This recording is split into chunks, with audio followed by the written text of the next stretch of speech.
పెట్టిన శిల్పక పండ్లు తేనె మామిడి పండ్లు తీయంగా దిందామె తీరొక పండ్లు చిలక నేరేడు పండ్లు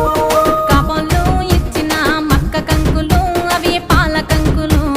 కాల్చుకొని తిందాము కందికాయలు పచ్చి పల్లికాయలు గుజారి గుజారి మామిళ్ళ కిందో నల్ల మామిళ్ళ కింద కుసుమరోళ్ళేసిన కుందన బొమ్మ అది కుందన బొమ్మ